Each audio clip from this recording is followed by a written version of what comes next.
Vassy Kapelos is joining us, and she's got some new details that she is learning. So, Vassy, good morning to you. Let's bring you in here. I know you've been working your sources. What can you tell us ahead of this 10:45 announcement from the PM?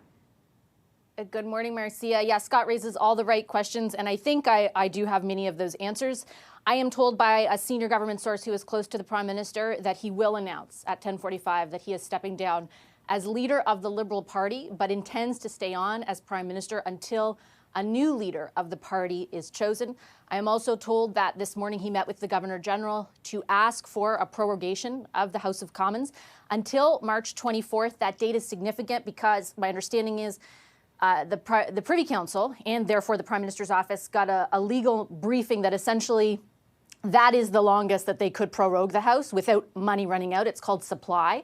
There has to be a vote by the end of March on supply, on essentially allocating money to keep the functions of government going. And so my understanding is the ask of the Governor General is to prorogue the House of Commons until March 24th. But the big news, of course, the Prime Minister intends to announce at this press conference outside Rideau Cottage that he is stepping down as leader of the Liberal Party while intending or hoping, I'm not sure how it plays out, to stay on as Prime Minister while the leadership contest goes on.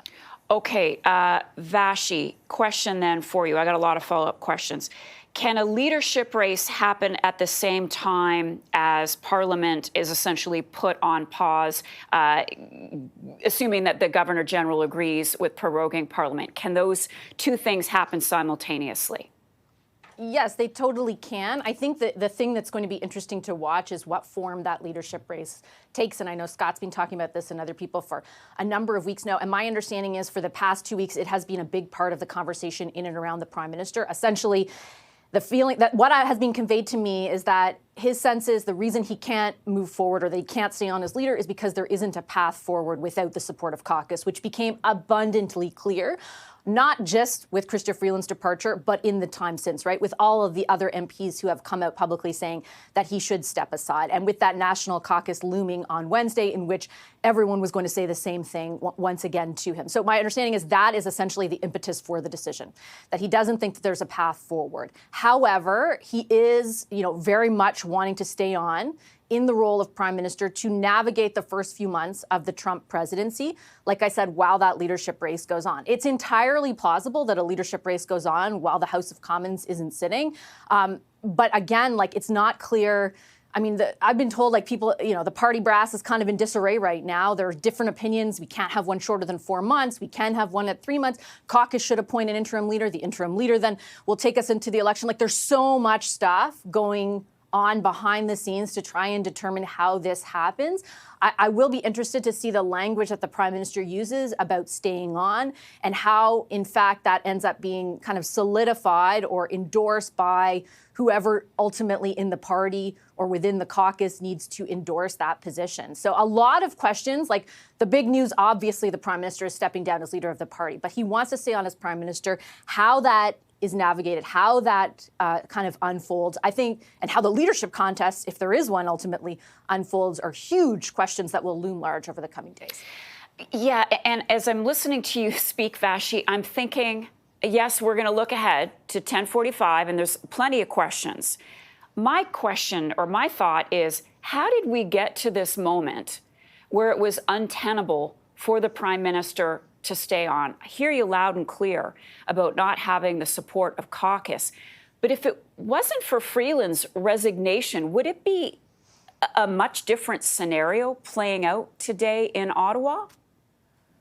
It's a really good question. I'm not sure I can definitively answer it. I think in retrospect, this is the accumulation of a year of awful news and then worse news for the Prime Minister, starting with sustained public opinion polling that then was borne out through two very, very significant by-election losses in safe ridings that then, sort of manifested through backbenchers who quietly and some not so quietly asked for him to step aside. He was able to withstand that, but then came Chrystia Freeland. And ultimately, I think, years from now when we look back, that will be the pivotal moment. His closest ally in cabinet, essentially, his, chief representative to the public, the person who had been by his side for the entirety of his government, essentially saying he no longer had her support and that they were at odds over how, what the best path forward for Canada was. I think that ultimately emboldened the rest of caucus to say out loud what they have been saying for months behind closed doors.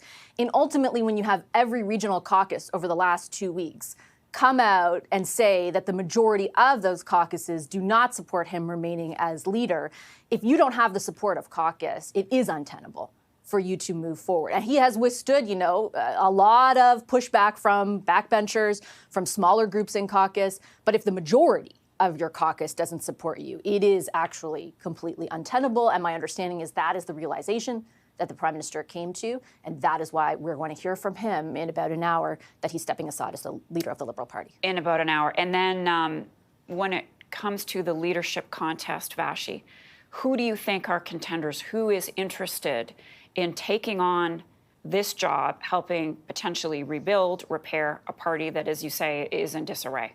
What names are you hearing? Well, former minister, I should say, Chrystia Freeland is one of the top names on that list, and so is Mark Carney, former Bank of Canada and Bank of England governor. You can see their pictures right there. Dominic LeBlanc's name keeps coming up whenever the idea of caucus choosing a leader, for example, an interim leader who would then lead them into an election. That is the number one name I keep hearing. We know 3 other ministers have, at some points over the past few years, lightly or more than lightly organized sort of prospective campaigns or the ability to talk about campaigns. François-Philippe Champagne, Mélanie Joly, and Anita Anand, who you can also see there.